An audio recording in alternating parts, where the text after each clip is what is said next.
pergunta. A segunda pergunta que eu acho que, assim, nesse momento, Edson, sabe, a gente até para começar a falar sobre gatilhos ali da autossabotagem, de como se prevenir, como remediar, digamos assim, eu acho um momento complexo para falar de um tema como a autossabotagem. Imagina, até te pergunto quais os desafios, porque a gente está vivendo num momento em que é uma pergunta difícil de ser colocada, mas em que todo mundo tá querendo que o seu desafio seja maior do que o outro, sabe? O meu desafio é maior do que o outro. A gente tá valorizando muito o que tá dando errado.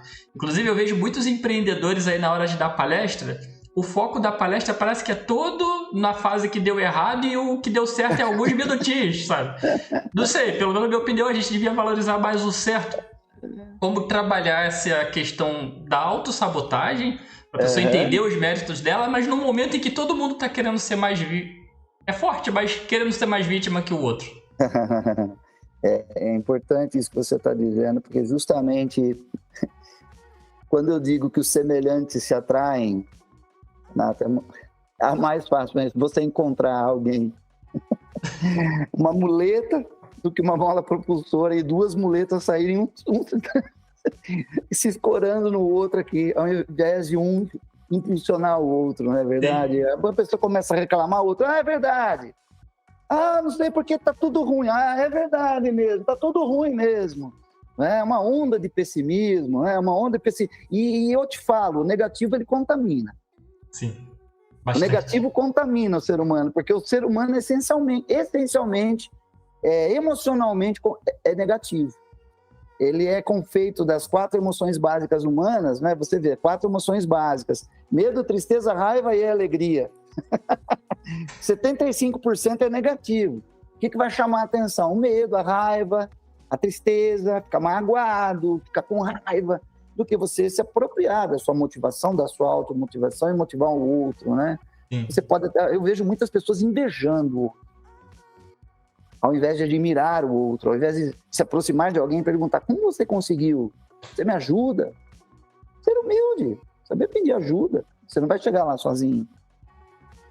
Agora, sim, eu vejo que vencer o medo, a vitimização, ser vítima de si também, né? A procrastinação, protelação, é ficar deixando para depois aquilo que você pode fazer agora, né? Dando desculpa, justificando, sabe a pessoa que justifica muito aquilo que faz? Então fica esticando o chiclete, contando história, falando, ao invés de fazer. Fala mais do que faz. É aquela coisa do walk and to talk, né? A pessoa que tem valor hoje em dia é aquela pessoa que fala e faz. Sim. Segundo suas convicções. Eu falo, vou lá e faço.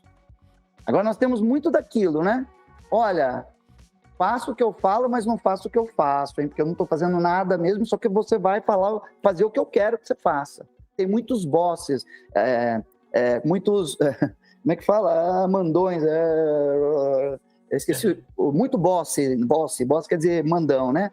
É mandão em inglês. Tem muitos mandões no mundo de hoje. A pessoa, tem muito cacique para pouco índio, né? Sim. Então, assim, você tem que se liderar também. Você tem que ser líder de si. E escolher, né, o momento certo para dizer não, para dizer basta para algumas situações. Não, isso não serve para mim. Não é para mim.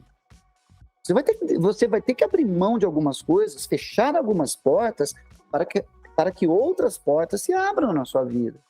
Esse negócio eu vou deixar a porta entreaberta para que, se der vontade, eu vou lá e olho de novo um pouquinho, oportunidade, né? Vou deixar essa porta entreaberta, eu não sei o que vai acontecer amanhã mesmo, né?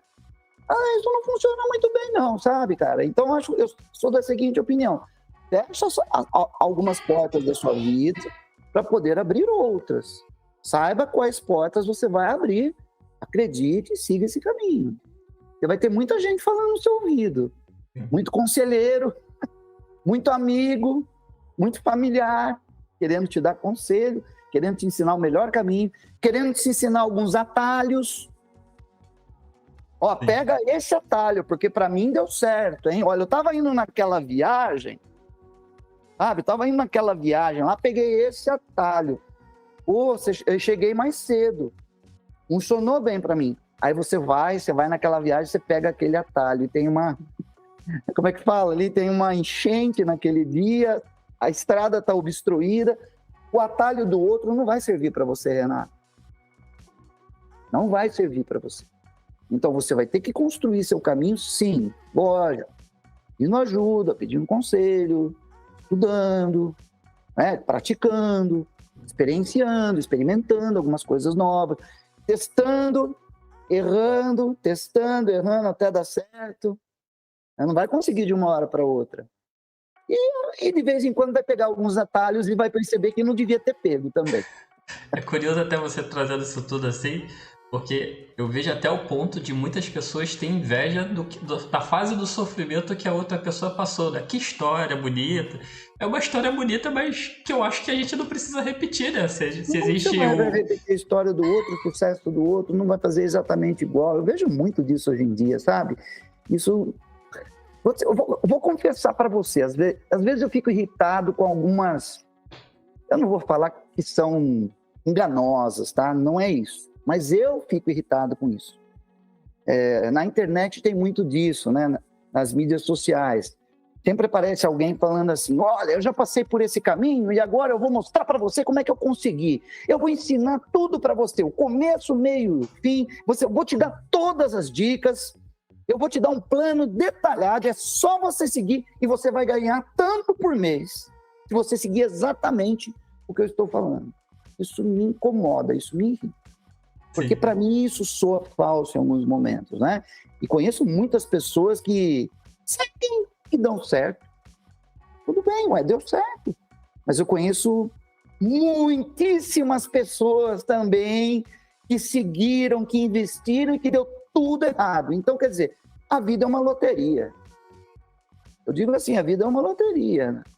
Deu certo, você ganhou esse jogo, mas você perde no outro. Você empata em alguns jogos, você ganha alguns, perde outros, né? Não existe 100% de certeza, né? Verdades absolutas não existem. Não existe uma verdade que é absoluta. Aliás, tem um ditado indiano que diz o seguinte, é das 3 verdades, né? Existe a sua verdade, a minha verdade e uma verdade que é verdadeira. O nosso interesse é encontrar onde que está essa verdade verdadeira, né? E eu acho que esse é o eterno desafio do ser humano. Tá? Em quem eu acredito? Se eu não acredito nem em mim, vou ter que encontrar alguém.